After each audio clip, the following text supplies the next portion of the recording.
नमस्कार दोस्तों। आज 8 मार्च 2026 का वह ऐतिहासिक दिन है जिसे क्रिकेट की दुनिया में युगों युगों तक याद रखा जाएगा। अहमदाबाद के नरेंद्र मोदी स्टेडियम में 1 लाख से भी अधिक दर्शकों के शोर के बीच भारत और न्यूजीलैंड की टीमें टी20 वर्ल्ड कप 2026 के महाफाइनल में आमने सामने थीं। न्यूजीलैंड के कप्तान मिचेल सेंटनर ने टॉस जीतकर पहले गेंदबाजी करने का फैसला लिया था, लेकिन उन्हें अंदाजा भी नहीं था कि भारतीय सलामी जोड़ी आज किस कदर तबाही मचाने वाली है। अहमदाबाद के नरेंद्र मोदी स्टेडियम की वह ऐतिहासिक पिच, जो आज नियति और क्रिकेट के नए कीर्तिमानों की गवाह बनने के लिए पूरी तरह तैयार थी, उस पर भारत की पारी का आगाज किसी महाकाव्य के पहले अध्याय जैसा था।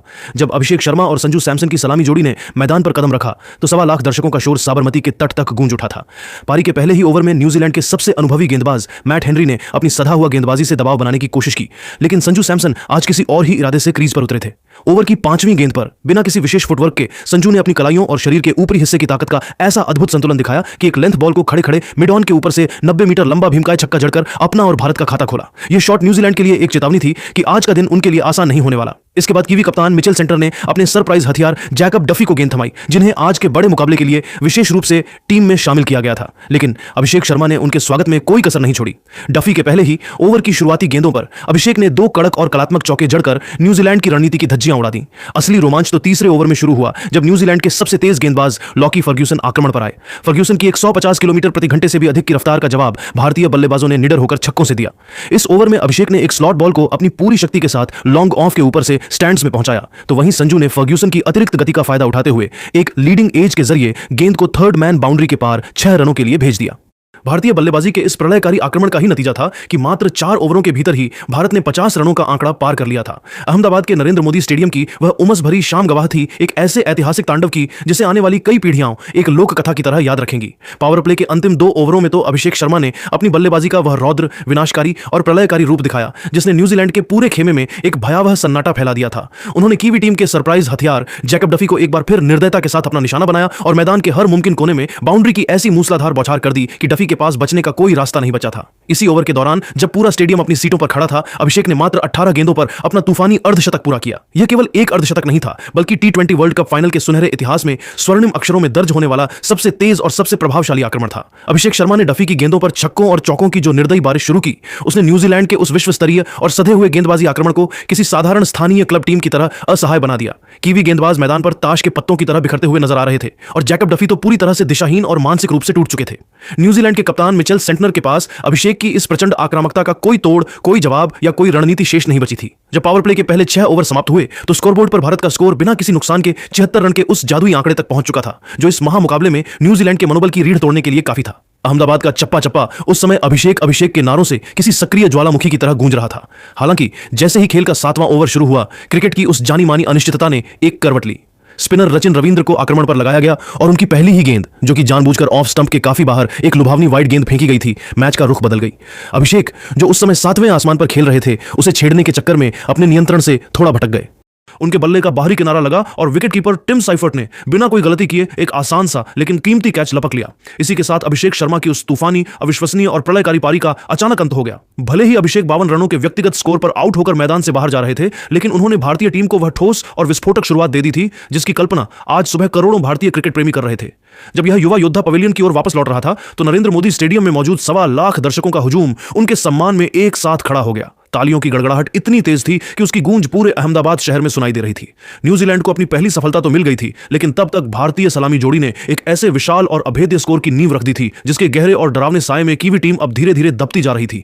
अभिषेक शर्मा के एक तूफानी और प्रलयकारी प्रस्थान के बाद जब 1.25 लाख दर्शकों की सांसें थमी हुई थीं, तब मैदान पर कदम रखा पॉकेट डायनेमो के नाम से विख्यात ईशान किशन ने। ईशान के चेहरे पर वह चिर परिचित निडरता और आंखों में विश्व विजेता बनने का जुनून साफ झलक रहा था। उन्होंने क्रीज पर आते ही न्यूजीलैंड के सबसे भरोसेमंद स्पिन हथियारों रचिन रविंद्र और कप्तान मिचेल सेंटनर के खिलाफ बिना किसी हिचकिचाहट के मोर्चा खोल दिया।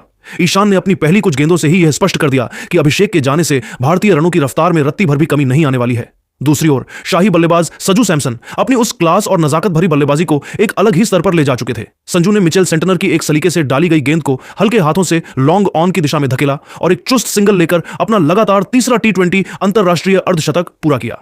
जैसे ही संजू का बल्ला हवा में उठा, डगआउट में बैठे कप्तान सूर्य कुमार यादव और कोच राहुल द्रविड़ अपनी सीटों से उछल पड़े और पूरा भारतीय खेमा खुशी से झूम उठा। संजू की इस ऐतिहासिक पारी में वह राजसी क्लास और तकनीकी श्रेष्ठता थी जिसे देखकर न्यूजीलैंड के गेंदबाज पूरी तरह से दिशाहीन और बेबस नजर आ रहे थे। अहमदाबाद का हर कोना संजू के गगनभेदी नारों से किसी ज्वालामुखी की तरह गूंज रहा था। असली तबाही का मंजर तो तब शुरू हुआ जब 11वें ओवर में कीवी टीम के सबसे मुख्य और तेज गेंदबाज लॉकी फर्ग्यूसन को कप्तान सेंटनर ने एक हताश कोशिश के तहत वापस बुलाया, लेकिन संजू सैमसन ने उनके इस निर्णय को एक भयानक दुस्वप्न में बदल दिया। संजू ने फर्ग्यूसन की पहली ही शॉर्ट पिच गेंद को भांप लिया और उसे बैकवर्ड स्क्वायर लेग के ऊपर से स्टैंड्स की सबसे ऊपरी कतार में भीमकाय छक्के के लिए भेज दिया। फर्ग्यूसन अभी संभल भी नहीं पाए थे कि संजू ने अगली ही गेंद को सीधे साइड स्क्रीन की ओर एक दर्शनीय और रॉकेट की रफ्तार वाले छक्के में तब्दील कर दिया। लॉकी फर्ग्यूसन, जो न्यूजीलैंड के सबसे बड़े मैच विजेता माने जाते थे, उनकी हालत का अंदाजा इस बात से लगाया जा सकता है कि उन्होंने मात्र 10 गेंदों के भीतर ही 43 रन लुटा दिए थे और वे मैदान पर पूरी तरह हक्के बक्के खड़े थे। इसके बाद 12वें ओवर की बारी थी, जहां ईशान किशन ने अपना असली गियर बदला। उन्होंने अनुभवी मैट हेनरी की एक चतुर स्लोअर बॉल को बड़ी चतुराई से भांपा और क्रीज का इस्तेमाल करते हुए उसे लॉन्ग ऑन के ऊपर से एक गगनचुंबी और गूंजते हुए छक्के के लिए उड़ा दिया। ईशान का आत्मविश्वास इस समय 7वें आसमान पर था। उन्होंने न केवल कीवी गेंदबाजों की गति का इस्तेमाल किया, बल्कि उनके दिमाग के साथ शतरंज के खिलाड़ी की तरह खेलना शुरू कर दिया था। कीवी फील्डर केवल बाउंड्री की ओर भागते हुए गेंद को स्टैंड्स में गिरते देख रहे थे। जब खेल के 13 ओवर समाप्त हुए तो स्कोर बोर्ड पर भारत का स्कोर एक विकेट पर 171 रन के एक अत्यंत विनाशकारी और डरावने योग तक पहुंच चुका था। संजू सैमसन मात्र 39 गेंदों पर 69 रनों की एक निडर और शाही पारी खेलकर नाबाद थे, जिसमें 5 दर्शनीय चौके और 5 गगनचुंबी छक्के शामिल थे। वहीं दूसरे छोर पर ईशान किशन मात्र 18 गेंदों पर 42 रनों की आतिशी और बेखौफ पारी खेलकर उनका कंधे से कंधा मिलाकर साथ दे रहे थे। भारत का करंट रन रेट 13.15 के उस अविश्वसनीय आंकड़े को छू रहा था जिसकी कल्पना शायद ही किसी ने वर्ल्ड कप के फाइनल में की होगी। अहमदाबाद की वह सुनहरी और ऐतिहासिक शाम अब पूरी तरह से तिरंगे के साये में नीली हो चुकी थी। न्यूजीलैंड के खिलाड़ी अब मैदान पर केवल औपचारिकता निभाते हुए नजर आ रहे थे और उनके चेहरे की लाचारी साफ बयां कर रही थी कि वे हार मान चुके हैं। भारतीय बल्लेबाजों ने इन शुरुआती 13 ओवरों में ही उस विशालकाय और अपराजेय पहाड़ जैसे स्कोर की मजबूत नींव रख दी थी, जहां से अब विश्व विजेता की वह सुनहरी ट्रॉफी भारत के हाथों से छीनना न्यूजीलैंड के लिए किसी चमत्कार से भी परे और नामुमकिन लग रहा था। 13 ओवरों की समाप्ति पर भारत का स्कोर एक विकेट पर 171 रन था और क्रीज पर संजू सैमसन और ईशान किशन की जोड़ी न्यूजीलैंड के गेंदबाजों के लिए काल बनी हुई थी। लेकिन दोस्तों, असली रोमांच, असली ड्रामा और विकेटों का पतझड़ तो 13वें से 18वें ओवर के बीच देखने को मिला, जिसने इस फाइनल की पटकथा को पूरी तरह से पलटकर रख दिया था। आइए जानते हैं 29 गेंदों का पूरा और विस्तृत रोमांच। अहमदाबाद के नरेंद्र मोदी स्टेडियम का वातावरण उस समय अपनी चरम सीमा पर था जब 14वें ओवर की शुरुआत न्यूजीलैंड के युवा सनसनी रचिन रविंद्र ने की। इस ओवर की शुरुआती 3 गेंदें काफी सधी हुई और किफायती रहीं, जिससे ऐसा प्रतीत हो रहा था कि कीवी गेंदबाज रनों की रफ्तार पर लगाम लगाने में सफल हो रहे हैं। लेकिन इसके बाद जो विध्वंसक मंजर देखने को मिला उसने कीवी टीम के होश फाख्ता कर दिए। क्रीज पर मौजूद संजू सैमसन ने ओवर की चौथी गेंद की लेंथ को जल्दी भांपा और उसे सीधे साइड स्क्रीन के ऊपर से एक गगनचुंबी छक्के के लिए भेज दिया। यह केवल एक शॉट नहीं था, बल्कि इस T20 वर्ल्ड कप टूर्नामेंट में भारत की ओर से लगाया गया 100वां छक्का था, जिसने भारतीय बल्लेबाजी के प्रभुत्व को प्रमाणित कर दिया। संजू यही नहीं रुके। अगली ही गेंद पर उन्होंने अपनी कलात्मकता का परिचय देते हुए क्रीज में थोड़ा पीछे हटकर और एक पैर पर अपना पूरा भार संतुलित करते हुए मिड विकेट के ऊपर से एक और आसमानी छक्का जड़ दिया। रचिन रविंद्र दबाव में नजर आ रहे थे और उन्होंने ओवर की अंतिम गेंद को बल्लेबाज की पहुंच से दूर वाइड फेंकने का प्रयास किया, लेकिन संजू आज किसी और ही मिट्टी के बने थे। उन्होंने गेंद की पिच तक पहुंचते हुए उसे लॉन्ग ऑफ के ऊपर से बड़ी नजाकत के साथ उड़ा दिया और लगातार 3 छक्के जड़कर पूरे स्टेडियम को उन्माद से भर दिया। अगले ओवर में पॉकेट डायनेमो ईशान किशन ने मोर्चा संभाला और कीवी कप्तान मिचेल सेंटनर को अपने निशाने पर लिया। ईशान ने सेंटनर की एक फ्लैट गेंद को मिड विकेट के ऊपर से दर्शकों के बीच पहुंचाया और फिर अगली गेंद पर सूझबूझ भरा सिंगल लेकर मात्र 25 गेंदों पर अपना तूफानी अर्धशतक पूरा किया। जैसे ही अर्धशतक पूरा हुआ, ईशान ने अपना बल्ला ऊपर उठाया और आसमान की ओर देखते हुए हाथ के इशारे से अपने इस 50 का भावुक जश्न मनाया। 15वें ओवर की अंतिम गेंद पर ईशान ने सेंटनर को एक करारा स्ट्रेट ड्राइव लगाया, जो बिजली की रफ्तार से चौके के लिए निकल गया और इसी के साथ भारत का स्कोर 180 के पार पहुंच चुका था। लेकिन दोस्तों, क्रिकेट की इस महागाथा में असली और सबसे बड़ा धमाका 16वें ओवर में होना बाकी था, जब अनुभवी जेम्स नीशम को गेंदबाजी के लिए बुलाया गया। इस ओवर ने अहमदाबाद के 1.25 लाख दर्शकों को एक पल के लिए सन्न कर दिया। ओवर की पहली ही गेंद एक लो फुल टॉस थी, जिस पर संजू सैमसन ने एक और बड़ा शॉट खेलने का प्रयास किया। गेंद हवा में ऊंची तो गई, लेकिन बाउंड्री लाइन पर मुस्तैद विकल्प खिलाड़ी कोल मैककॉन्ची ने अपनी बाईं ओर दौड़ते हुए एक अद्भुत डाइविंग कैच लपक लिया। संजू भले ही अपने व्यक्तिगत शतक से मात्र 11 रन दूर रह गए, लेकिन उनकी 46 गेंदों की इस क्लास पारी ने भारत को एक ऐसे सुरक्षित और मजबूत मुकाम पर पहुंचा दिया था जहां से हार की कल्पना करना भी कठिन था। पूरा अहमदाबाद अभी संजू की विदाई के गम और सम्मान में तालियां बजा ही रहा था कि नीशम ने अपना जादू जारी रखा। ओवर की 5वीं गेंद पर ईशान किशन भी नीशम की एक और फुल टॉस पर गच्छा खा गए और लॉन्ग ऑन पर खड़े मार्क चैपमैन को एक सीधा कैच थमा बैठे। स्टेडियम में पसरे सन्नाटे को चीरते हुए अगली ही गेंद पर वह हुआ जिसकी किसी भारतीय ने कल्पना नहीं की थी। कप्तान सूर्य कुमार यादव क्रीज पर आए और अपनी पहली ही गेंद पर अपना पसंदीदा शॉर्ट आर्म जैब शॉट खेलने के प्रयास में डीप बैकवर्ड स्क्वायर लेग पर रचिन रविंद्र के हाथों लपके गए। सूर्या गोल्डन डक पर आउट होकर पवेलियन लौट रहे थे और जेम्स नीशम ने एक ही जादुई ओवर में 3 बड़े विकेट चटकाकर अहमदाबाद के इस मैदान पर वैसी ही डरावनी खामोशी फैला दी थी जैसी कभी वानखेड़े के ऐतिहासिक मुकाबलों में देखी गई थी। न्यूजीलैंड ने अपनी हारती हुई बाजी में एक नई जान फूंक दी थी और मैच अब एक बेहद नाजुक मोड़ पर खड़ा था। इसके बाद क्रीज पर तिलक वर्मा और हार्दिक पांड्या की जोड़ी थी। 17वें ओवर में जैकब डफी की गेंद पर तिलक वर्मा को एक बड़ा जीवनदान मिला जब फिन एलन ने बैकवर्ड पॉइंट पर उनका एक आसान सा कैच टपका दिया। तिलक ने इस जीवनदान का फायदा उठाते हुए 1 रन लिया और स्ट्राइक हार्दिक को दी। न्यूजीलैंड ने यहां से अपनी फील्डिंग में काफी बदलाव किए। 18वां ओवर एक बार फिर जेम्स नीशम लेकर आए। इस ओवर में कुंग फू पांड्या ने अपना जलवा दिखाया। ओवर की 5वीं गेंद पर हार्दिक ने एक जोरदार पुल शॉट खेला। गेंद बाउंड्री की ओर गोली की रफ्तार से जा रही थी। डीप मिड विकेट पर खड़े ग्लेन फिलिप्स ने हवा में उड़ते हुए एक हाथ से गेंद को पकड़ने की अविश्वसनीय कोशिश की, लेकिन गेंद उनके हाथों को छिटक कर चौके के लिए निकल गई।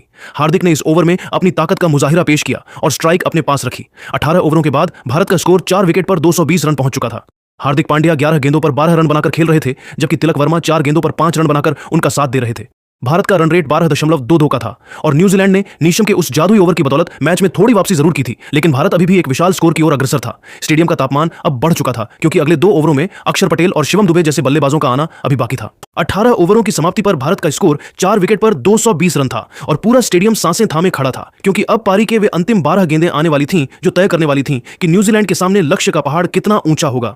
इन अंतिम 2 ओवरों का रोमांच इतना गहरा था कि क्रिकेट के गलियारों में इसे अहमदाबाद का प्रलय कहा जाने लगा। 19वें ओवर की जिम्मेदारी न्यूजीलैंड के अनुभवी तेज गेंदबाज मैट हेनरी के कंधों पर थी। इस ओवर की पहली ही गेंद पर कुंग फू हार्दिक पांड्या ने अपने इरादे साफ कर दिए। हेनरी ने एक लेग साइड पर फ्लिक करने वाली फुल टॉस फेंकी और हार्दिक ने बिना कोई गलती किए उसे पूरी ताकत से डीप मिड विकेट के ऊपर से एक शानदार और चपट्टी छक्के के लिए भेज दिया। गेंद बाउंड्री के ठीक पार गिरी और भारतीय खेमा खुशी से झूम उठा, लेकिन अगली ही गेंद पर मैट हेनरी ने अपनी चतुराई का परिचय दिया। उन्होंने एक ऑफ कटर धीमी बाउंसर फेंकी जो उम्मीद से थोड़ा ज्यादा उछली। हार्दिक पांड्या ने उसे फ्लैट बैट से कवर्स के ऊपर से उड़ाने की कोशिश की, लेकिन गेंद बल्ले के ऊपरी हिस्से पर लगी और हवा में काफी ऊंची टंग गई। कीवी कप्तान मिचेल सेंटनर ने पीछे की ओर दौड़ते हुए एक शानदार कैच लपका और हार्दिक को पवेलियन लौटना पड़ा। हार्दिक अपनी इस विदाई से बेहद निराश थे और बाउंड्री कुशन पर बल्ला मारते हुए अपनी झुंझलाहट जाहिर कर रहे थे। हार्दिक के जाने के बाद मैदान पर आए विशालकाय कद के पावर हिटर शिवम दुबे। अब क्रीज पर 2 बाएं हाथ के बल्लेबाज तिलक वर्मा और शिवम दुबे मौजूद थे। हार्दिक के विकेट के बाद ऐसा लगा था कि रनों की गति धीमी पड़ जाएगी, लेकिन असली तबाही तो अब शुरू होनी थी। 20वें और अंतिम ओवर के लिए मिचेल सेंटनर ने एक बार फिर जेम्स नीशम पर भरोसा जताया, जिन्होंने अपने पिछले ओवर में 3 विकेट लेकर टहलका मचाया था। नीशम की पहली ही गेंद एक फुल लेंथ डिलीवरी थी, जिसे शिवम दुबे ने बड़ी नजाकत और ताकत के साथ मिड ऑफ के ऊपर से लॉफ्ट किया। मिचेल सेंटनर ने पीछे दौड़ते हुए अपने बाएं हाथ से गेंद को पकड़ने की अविश्वसनीय कोशिश की। गेंद उनके हाथ से टकराई और उनके चेहरे के पास से छिटककर बाउंड्री के पार 4 रनों के लिए चली गई। सेंटनर बेबस होकर जमीन पर लेट गए। अगली गेंद पर नीशम ने वापसी के लिए एक धीमी गेंद डाली, लेकिन शिवम दुबे ने अपनी लंबाई का पूरा फायदा उठाते हुए उसे मिड विकेट के ऊपर से एक भीमकाय और राक्षसी छक्के के लिए भेज दिया। स्टेडियम का शोर अब आसमान चीर रहा था। नीशम पूरी तरह से दबाव में थे और उन्होंने तीसरी गेंद एक वाइड हाफ वॉली फेंक दी। शिवम दुबे ने अपने पैर फैलाए और उसे एक्स्ट्रा कवर के ऊपर से बिना किसी परेशानी के छक्के के लिए स्टैंड्स में पहुंचा दिया। डगआउट में बैठे अक्षर पटेल और पूरी टीम इंडिया खड़े होकर तालियां बजा रही थी। चौथी गेंद नीशम ने लेग स्टंप पर शॉट फेंकी, जिसे दुबे ने बड़ी आसानी से पुल करते हुए फाइन लेग की दिशा में चौके के लिए भेज दिया। इसी के साथ भारत का स्कोर 250 के पार पहुंच चुका था, जो T20 वर्ल्ड कप फाइनल के इतिहास का सबसे बड़ा स्कोर बन गया। अंतिम गेंद पर नीशम ने यॉर्कर डालने की कोशिश की, लेकिन वह डीप एक्स्ट्रा कवर की दिशा में चली गई और शिवम दुबे ने एक और चौका बटोरकर भारतीय पारी का अंत गौरवशाली तरीके से किया। शिवम दुबे मात्र 8 गेंदों पर 26 रनों की एक ऐसी विध्वंसक पारी खेलकर नाबाद लौटे, जिसने न्यूजीलैंड के गेंदबाजों का मानसिक संतुलन हिला दिया था। दूसरी ओर तिलक वर्मा भी 6 गेंदों पर 8 रन बनाकर डटे रहे। निर्धारित 20 ओवरों की समाप्ति पर भारत का स्कोर 5 विकेट पर 255 रन पहुंच चुका था। संजू सैमसन की 89 रनों की शाही पारी, ईशान किशन का 50, अभिषेक शर्मा का तूफानी अर्धशतक और अंत में शिवम दुबे के उस 4-4-6-6-4 के तांडव ने अहमदाबाद की मिट्टी पर एक ऐसा हिमालयी लक्ष्य खड़ा कर दिया था, जिसे पार करना न्यूजीलैंड के लिए लगभग नामुमकिन लग रहा था। पूरा स्टेडियम अब तिरंगे के साए में डूबा हुआ था और हर भारतीय प्रशंसक को यह विश्वास हो चुका था कि आज विश्व विजेता का ताज भारत के ही सिर सजेगा।